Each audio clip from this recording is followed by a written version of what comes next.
Hey guys.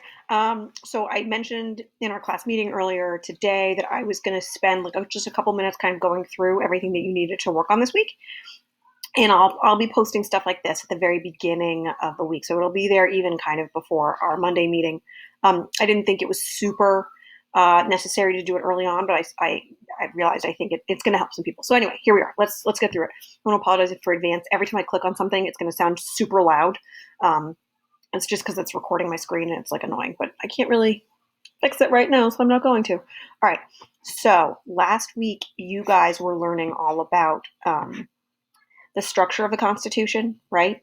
So, quick recap: the Articles of Confederation are not getting the job done. They're really, really weak. They give way too much power to the states and not enough to any kind of national or central government. And they do that, right, in 1776 or so, because they are fighting a war against a power that they think is tyrannical. So that makes sense. However, for a whole host of reasons, primarily economic and political, but primarily economic, right?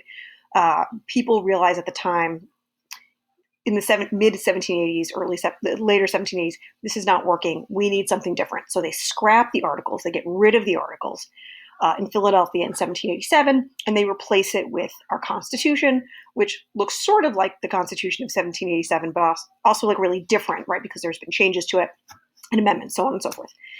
So you guys were looking at like why they changed the Constitution's the articles to the Constitution and what the Constitution kind of looks like. And in order to do that, last week you listened to a really short podcast right here about the Federalist Papers, right, which were designed to convince people in New York to ratify or support or vote for the Constitution. And ratification, the debate over ratification, whether or not the Constitution is a good fit for the country, is a debate that goes on for several years. Ultimately, obviously, spoiler alert, as we know, they're like, no, no, no, we're going to take the Constitution, right? But there are a bunch of people at the time who are still really wary and hesitant about the Constitution and think it gives way too much power to this new federal government, right? So they create this new system called federalism. There is power put in the hands of a federal government, but there's also power still given to the states. Whatever power is not given to the federal government is reserved to the states and to the people. Okay, so what you're going to do, and if you haven't done so already, you're going to be working on today, I'm assuming, and you've probably already started on it, this thing right here where it says, did the Constitution protect against tyranny?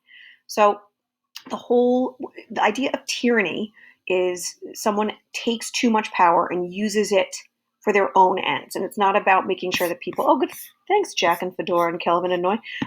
It's not about, right, so activity is here, click, click, click, click, click, all these noises.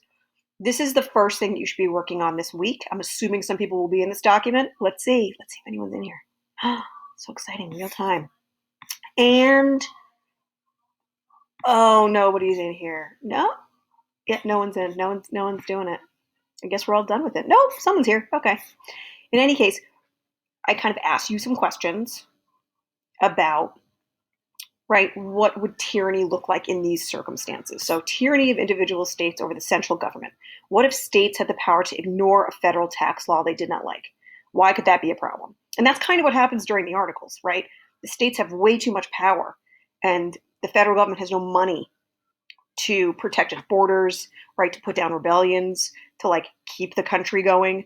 So tyranny doesn't just mean that there's power only in the hands of like one person. It can mean like a group of people as well. And then you're kind of thinking about all the ways in which these are all these kind of different examples of power being put in the hands of one particular group or people, and how the Constitution they design in the late 18th century, they tried to the best of their ability to make sure that that Constitution protected against these circumstances. So these are all the scenarios in which, right, what if New York had a lot more members than Rhode Island, both the Senate and the House? Why could that be a problem? Why did they come up with the Great Compromise, right? Well, if Rhode Island has a very small population in comparison to New York, right? So why would Rhode Island's views ever be considered important, right?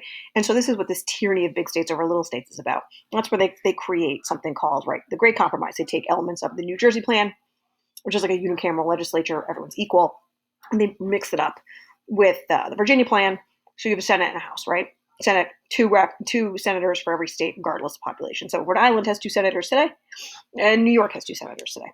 So then this activity was kind of you looking at these this is a Federalist, this excerpt from Federalist Papers, in which James Madison is explaining, right, this system that we've created is going to make sure that no one particular group is going to have too much power. That's their big concern, is about the allocation of power. Those are my kids whining. Okay, so that's the first assignment that you're going to be finishing for tomorrow. Okay.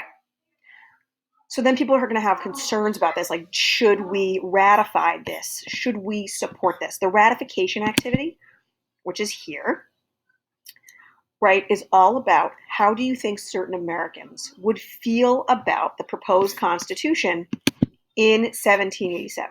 So there's kind of 3 potential options that you're considering for this activity. People want to ratify right away. They believe fundamentally people who want to ratify right away. There's a whole bunch of problems that the United States has to face, and the sooner the better. They need a new government, right?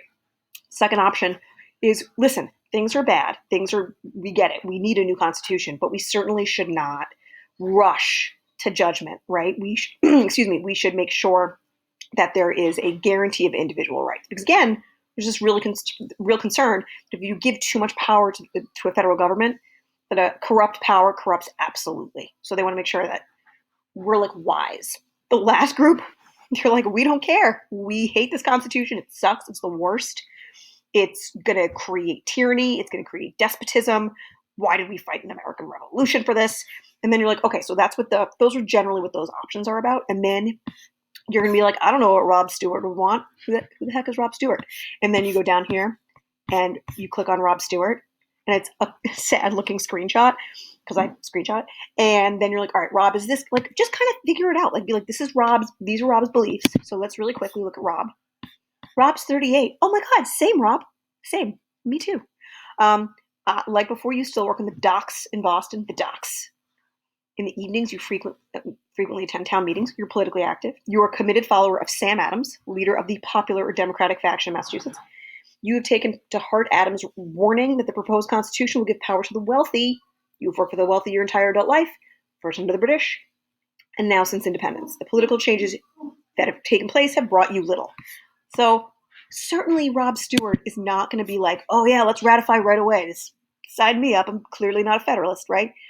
If anything, Rob is going to be between option 2 and option 3. Now, why would he want option 2? Well, he's really concerned that his rights would be protected. So a Bill of Rights would maybe do that. He's probably leaning closer to option 3. He doesn't trust people in positions of authority. There's a strong streak of that in the United States, right? So that's like kind of what you're going to want to do for this activity. Just a little amuse-bouche. Like that's what's happening here. Okay, we're going to go back in time. Click, click, click. All of these loud noises. They're annoying. All right. Then it kind of gets a little bit more self-explanatory. There's a Bill of Rights Edpuzzle you're going to watch. I think this one's pretty short. That does an overview of the entire I keep wanting to say the first 10 commandments, which is not the same as the Bill of Rights. The 10 amendments. And it goes through and explains like 1, 2, 3, 4. Like it's like 1 through 4 deal with this, and 5 through 10 deal with this. But it's like a short video. There's a bunch of little questions. They're all multiple choice. I made sure they were all multiple choice. There's no open response nonsense for Edpuzzle. The whole point is multiple choice. That shouldn't take you too long. That's like a big picture of the Bill of Rights. Then for Friday, you're going to be looking at the First Amendment, like in depth. We're going to really get into that for a couple days. We're going to be looking at First Amendment rights because Americans love to talk about the First Amendment and how their rights are being protected or more likely than not violated. We're hearing that a lot today in the news about people's rights being violated, the government violating their rights. And so I think it's especially important today to understand what does that actually mean if the government was violating your First Amendment rights? Like, let's think about that. And then more importantly, what does it mean to have your rights be protected if you're a student? So we're going to be spending a lot of time next week on the First Amendment in depth. But that should kind of give you a sense as to what's happening this week. So in total, you have something due Tuesday, short thing due, a longish thing due Wednesday, shortish thing due Thursday, and something real quick. Thursday and Friday Edpuzzles are quick. Then you have slightly 2 longer assignments due Tuesday, Wednesday, right? So you have 4 things kind of total that I'm looking for this week. You want to get started on any of them whenever you want, that's fine. I'm not going to be, looking for those things until Saturday. So if you still are confused about any of those materials, what those things are asking you, you're not alone. I'm sure there are other people who are confused. If you need me to explain something to you, please do, because if you're gonna do like, if you're gonna kind of half-ass this, right? If you're kind of like don't really know what's going on, then you're not gonna get a meets expectations. You're gonna get a partially meets expectations, right? If you do half of it, I can only kind of give you the credit that you've earned. So if you're confused about any part of whatever is happening this week, especially the First Amendment stuff, which is really important, please reach out and we can schedule some extra help, office hours, Zoom things, whatever you need to do. Okay. So hopefully this has clarified some stuff.